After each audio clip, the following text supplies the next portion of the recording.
I'm Ann Croker, writing coach. If you're tuning in for the first time, welcome. If you're a regular, welcome back.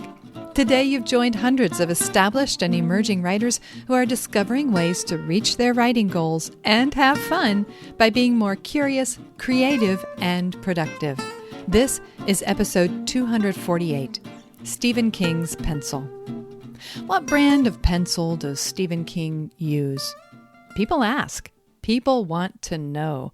Shoot, I want to know. Maybe we all harbor a secret hope that if we get the same pencil as Stephen King, we will end up as prolific and successful as Stephen King. Or if we discover what Annie Dillard writes with, we'll produce the same type of literary prose as Annie Dillard. Or if we use the same writing program as, well, fill in whatever writer you admire. Maybe you feel like if you use the same pencil, pen, writing program, or paper as your favorite writer, you'll be a little bit more like your favorite writer. Well, just so you know, I poked around and it sounds like King's favorite pencil is the classic Blackwing 602, favored by such luminaries as John Steinbeck, Vladimir Nabokov, and Truman Capote. But I realized, in researching Stephen King's pencil, that I wanted to hear from you, real writers at work. Through social media, responses to my newsletter, and on a coaching call in my writing community, I asked, what writing instruments do you use? And I got answers. I found out there's no one perfect pen for all writers. There's no one perfect program for all writers. There's no consensus on the best tool or writing instrument out there for every single writer to use. Everyone's just using what they love, and they love it for all different reasons and applications. People seem evenly split between pens and pencils, and some weren't picky at all. Any old ballpoint pen was fine with them, even the kind they swipe from one of the businesses they frequent.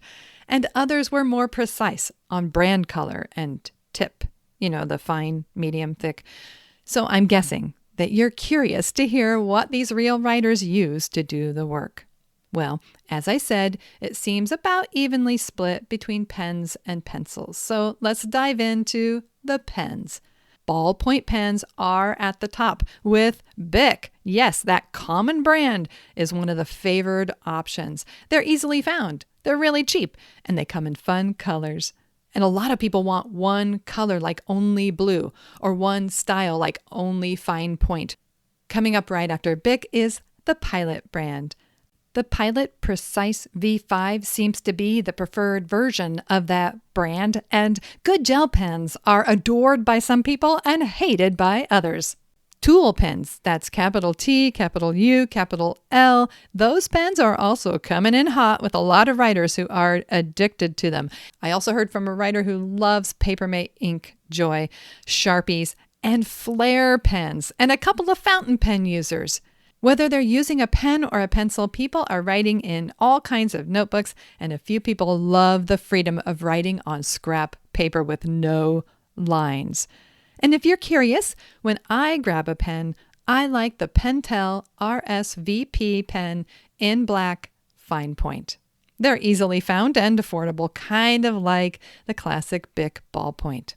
As for pencils, well, again, Bic comes in strong with some mechanical pencils that a lot of people mentioned. Other writers loved mechanical pencils, but they weren't so particular about brands. The Blackwing 602 was used by a few people who tracked it down and loved it. But then a lot of people said, you know what, any pencil within reach, I just grab it and start writing.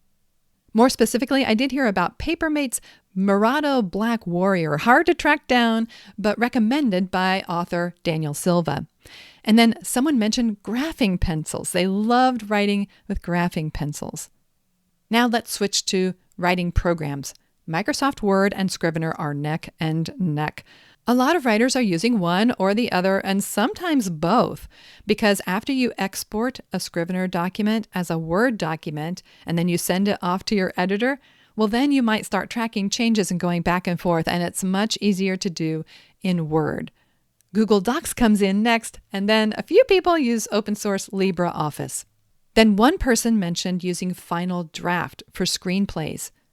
When it comes to the earlier stage of the writing process, taking notes and doing research, we heard from people who are using Evernote, Notion, random index cards, and Post-its. And one person mentioned Rome Research, which pulls things together and finds connections between ideas using AI technology. And then finally, a few people are using dictation or transcription. They might just speak into their notes app on their phone, or they might use the Otter program, otter.ai. I'm telling you, this has been a really fun discussion and discovery, and the conclusion is loud and clear. It's the same conclusion John Steinbeck came to years ago. As I shared in my last newsletter, and okay, wait, hold on a minute. If you're not yet subscribed, you can do that at anncroker.com/connect. anncroker.com/connect. I would love to be showing up in your inbox. But as I shared in my last newsletter, John Steinbeck wrote about his eccentric pencil trifling. In Journal of a Novel, he describes at length his search for the best possible pencil to do his work. He tries a soft pencil, and that works fine one day and breaks the next. Then he tries a harder one, but that's not quite right. And eventually he concludes, quote, I'm really stupid. For years I have looked for the perfect pencil. I have found very good ones, but never the perfect one. And all the time, it was not the pencils, but me. If you're like me or Steinbeck or the 100 people who shared with me what they write with, you love to test out pens, pencils, programs, and apps. Don't let that curiosity, or dare I say obsession, with pens, pencils, programs, and apps keep you from the actual work of writing. Feel free to try out a Blackwing 602 pencil if that's really what Stephen King writes with. And here's a side note. I can totally see him telling the world one brand and then using another one just to mess with us, can't you? Well, anyway, whatever you write with, remember that what you're really writing with are the memories you've stored up in your mind and heart, the ideas and opinions you've explored and developed, the stories you're dreaming up each day. As Steinbeck discovered, it's not about the writing instrument. It's about the writer. And as long as we can remember that, we can write everything with anything. This episode is sponsored by The Art and Craft of Writing, an 8-week intensive I lead a few times a year. At the time of this recording, the upcoming cohorts will launch in early January 2023. You can learn more at anncroker.com/artcraftwriting, all jammed together. That's anncroker.com/artcraftwriting. And I'm Ann Croker, cheering you on as a writing coach in your ear. Everywhere we may meet, at my website, here on this podcast, on social media, in your inbox, or even in person. I'm always looking for ideas to share with you that will help you achieve your writing goals and have fun by being more curious, creative, and productive. Thank you for listening.